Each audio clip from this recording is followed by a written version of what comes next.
Hello again, this is Tournament in the TeaBreak. You are listening to Ros Satar and Anita Stahl. hurrah! So yesterday was a big day. It was the round of 16 for the women. There was tennis matches galore. And we have our quarterfinal set, two of which play today. So let's kick off. Well, let's start off with Simona Halep. She plays Petra Martic. She looks in good form today, I think.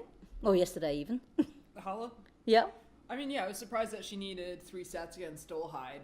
And, you know, it's in the heat here. I don't know how much that'll have taken out of her moving forward. But, yeah, she's looking good. Yeah, I mean, Dolhide, I wonder whether that was just another element of a player that she'd never come across before. I don't know whether she underestimated me. Impressed. She said that, you know, the body's feeling a bit of the pain. She's obviously had to rest that foot.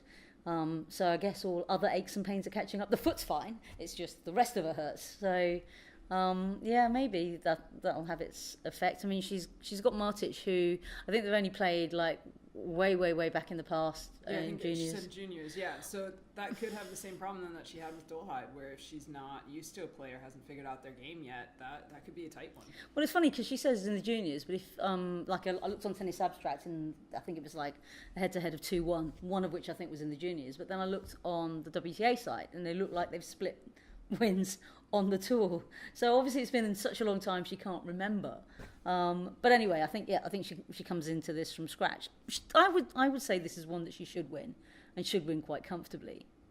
I mean, yeah, she absolutely should. But with the comfort, I mean, I think she should have beat Dolhide quite comfortably. And there's a second set tiebreak, and so I don't know, we'll see. But this is a tournament that she's won. The slow courts favor her, so. So what do you reckon, 3? I mean, I don't know. I'm inclined to say 2 even.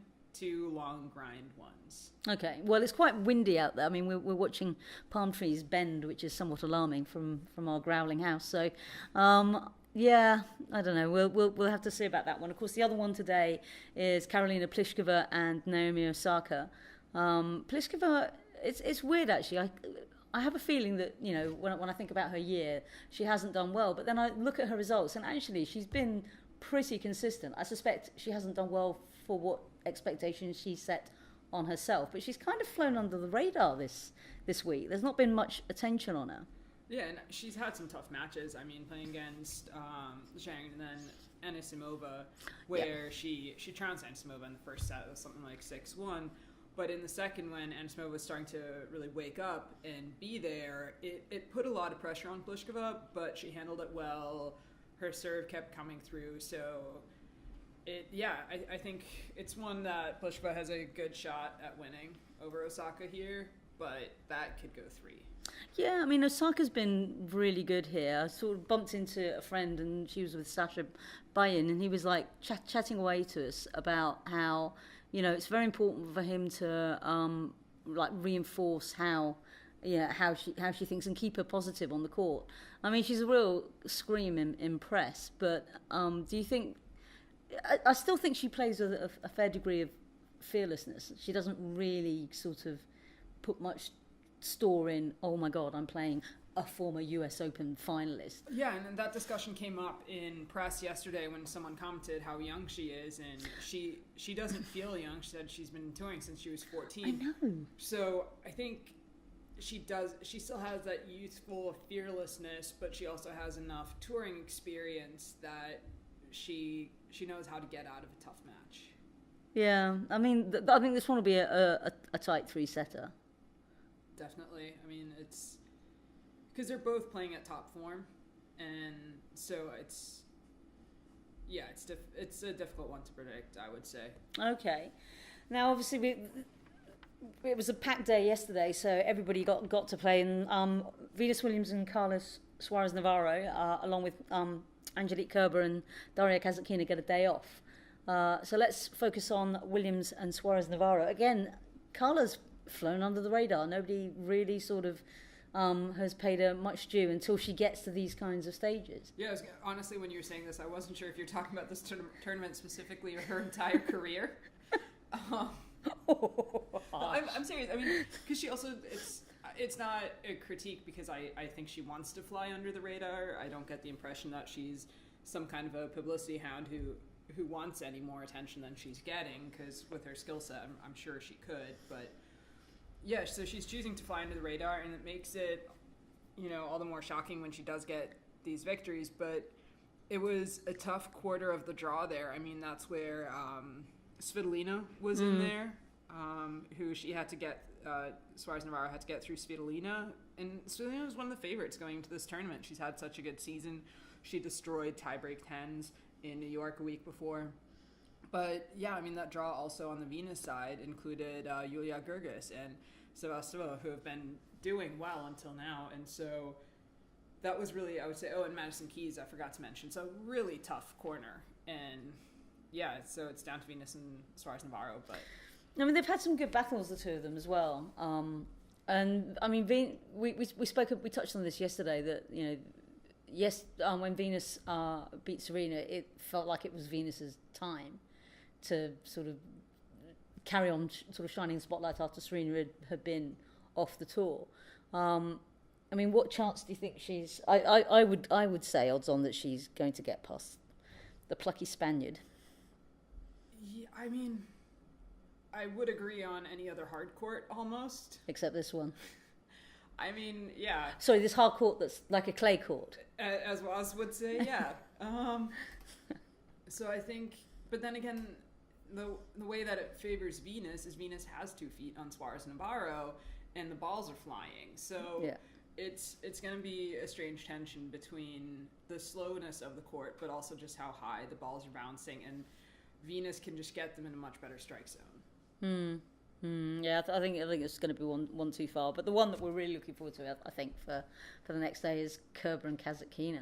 Kerber was, she must have had like dinner reservations or something. She just screamed past Garcia. Yeah, and it was. You could tell Garcia was getting increasingly frustrated, which there was a moment early in the first set where they played a really long game, and Kerber was already getting down on herself, heard shouts of Scheisse, and there's the expectation for a moment that, if she has that mental block, if she gets too negative, it's Garcia could kind of capitalize on that, and Garcia failed to do that. And so Kerber just, after she got out of that game, she just ran with it. Yeah. Made sure not to get back into that negative space. It was interesting. There was only a handful of us left last night because it was quite late, and it was quite funny as they walked around saying, "Does anybody want these players?" And we were like, well, yeah. Let's see. Former number 1 and 2-time slam champion about to win. No. But a funny little fact for you guys. Kerber came in and we were all getting somewhat rowdy discussing... it was after midnight. It was, yeah. It was, and we were... 11:45, I think, was a press time, and she came in a little later than that. Yeah, we were just like laughing and joking. And she walked in, and her eyes looked a little red. Nobody really wanted to mention anything. And then in the end, one of the journalists said, "What's with your eyes?" And apparently, she'd in the rush to get ready, she got shampoo in her eyes. I mean, and it was so cute. She was totally mortified that she looked like she had been crying, and she put her hands over her eyes like a raccoon, just mortified at it, but amused. And it was one of those like kind, very human moments that you didn't always get from Kerber or the German people as a whole. And so I think... Just to qualify, she can actually say that because she is German. Yes. But I think you'd be hard before we just alienate like an entire population. Yeah, I stopped das sagen. But I hope that was nothing rude. And if it was, just cover your children's ears. That was just my comment on the British, just equalizing it. Anyway. Yeah. No, I think her mindset, for the most part, having watched her in practice, everything, I think Kerber's in a good place. Yeah, I mean, she's looked good in practice, so it's quite...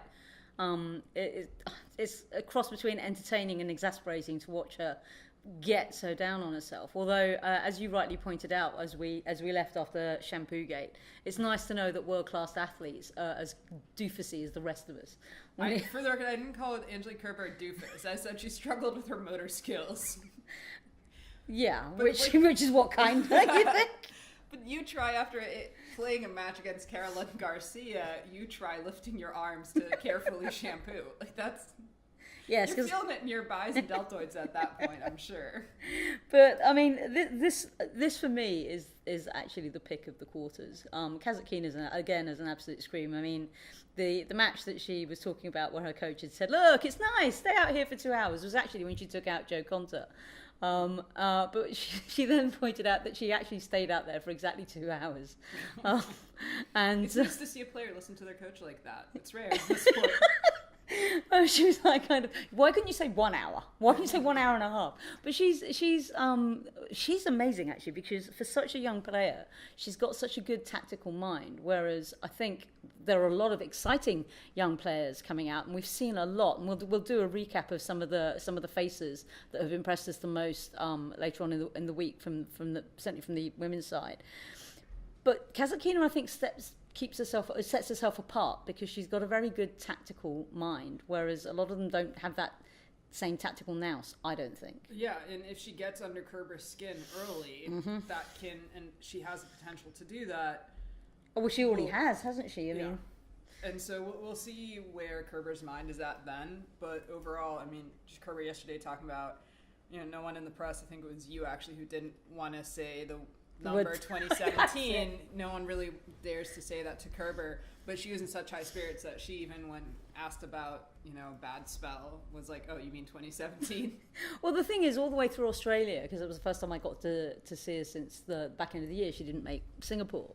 And obviously at the beginning of the year, lots of people were asking her about 2017. So by the end of her stint at the Australian Open, it was just like kind of, it's a new year, I'm done. So when I had to phrase the question, it was like, well, is this Angie 2.0? A brand new Angie, or, an upgrade on the 2016. Yeah. And she was like, what? Because you mean you're talking about 2017? I was like, well, I didn't want to mention the number. I didn't want to bring that up. but I think that's the difference as well when you get Angie in a small group of people and not the big room as well. She seemed a lot more relaxed. Plus, I think, like you say, she's just at the point of exhaustion. So, and all of us were. Yeah, I don't think she could have taken any of us seriously at the point, considering I ambushed her with the first question was how she feels about dunking French fries in milkshakes, which she refused to answer. I'm not happy about that. Yeah, one answers. No, on behalf, and I mean, granted, we're not going to be in Europe for an awful lot longer, but I speak on behalf of all of Europe when I say that dunking French fries into a milkshake is obscene. This is from someone who eats a burger off a plate with knife with good reason. Diabetic. I just wanted the protein. I didn't necessarily want the carbs around it. However, what that burger and sauce and processed cheese did to the plate is a whole other story that we'll share one day when we do a Facebook Live before we leave our growling house. Growling, burping, yipping, quacking house. Disco lights. Yeah, everybody's now think that we've lost the plot, and you would be right, kind listeners. Today, of course, it's the turn of the men. We're going to have wall-to-wall round of 16 matches, and we've not really shown the men much attention at all, simply because International Women's Day, the Williams, this lineup has just, to me, has really sort of stood out. I mean, the only thing that stood out for me for the men, and we'll go into more detail on this in tomorrow's podcast, is again the youngsters are coming up, and this feels like one where the old guard are kind of clinging on by their fingernails. I mean, well, what's left of the old guard, which is really just Roger at this point. Yeah, Novak was out after his first match against Taro Daniel. Rafa didn't even make it here. Andy, obviously. So, and Stan. Yeah. It just, there hasn't been much, but I'm keeping an eye on Milos. Yeah, now he's been a surprise for me because, I always marvel at how such a big unit can be such a fragile flower. And everybody then sort of points out to me, it's all about the proportion of frame. And that, and Milos is one of these people whose frame proportions are slightly out, which is why he gets a lot of leg injuries. But he's been, again, I actually think it suited him to be out of the focus, and that the focus has been on Roger and was on Djokovic, who again we'll touch on this tomorrow, but I did like his somewhat wry. I felt like it was the first match I'd ever played on the tour, which makes the difference. Wonder what his first match on the tour was actually like. But yeah, I mean, Chung kept himself together while Thomas Berdych went into meltdown. And I think there's a lot of the old guard of players, and even some of that Lost Boys generation that are actually now kind of, I think they are going to be the Lost Boys. And I always count Milos in that. So I'm going to be fascinated to see how he does now. So do you count Nick in that as well then? No, Nick I'd say is in that sort of upcoming next gen. Okay, yeah, because You're talking about Kyrgios. Yeah, Nick Kyrgios is already out, but I mean, yeah, there's a few of them, that young generation. Borna Koric is still in. Yeah. But yeah, Chung played today. Federer. It's going to be tight. And, I mean, even, like, Alex Zverev is out. But I think we came to the conclusion that because this tournament likes to vaunt itself as the fifth slam, the reason that Zverev went out in such timid fashion is because his mindset is, it's a slam, ergo, I must go out early.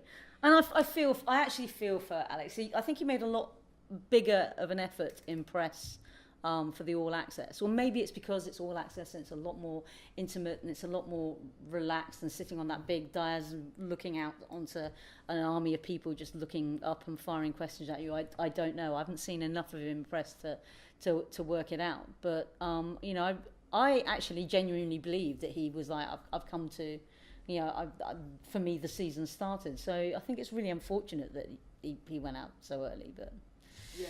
It's c'est la vie. But also, I mean, yeah, comparing it to his other most recent results, I don't know. One shout out, of course, Delpo is still in it. Juan Martín Del Potro, crowd loves him. And we love him. Oh, he's great. Yeah. So he's the epitome of a gentleman. Actually, he, I'm sure he's had his faults in his younger days. I do remember the somewhat charged interchange with Andy, and then Andy whining to the umpire, which was very, very funny. But he is, after everything that he's been through, I think he really just is so humble at whatever happens now for him is like a huge bonus. Yeah, so I'd keep an eye on him too. I think, yes, we're looking to the next gen, but I still got to keep our eyes on Roger and Delpo in this. So do we think that the next gen are just going to an arm on the forehead with the next gen people sort of trying to? I think I think one of the older gentlemen is going to make the final at least. I dare you to ask Roger. That said, older in the comparative, only to the young ones. More experienced gentlemen. Yes, and so I'd love to see one of them. But I mean, honestly, as much as I like the next gen, to see a final between Roger and Delpo, I would not complain. No, I don't think. I don't think, given, as you said, the number of withdrawals they had pre and early exits. Sorry, we're just watching Tree make its way through our window.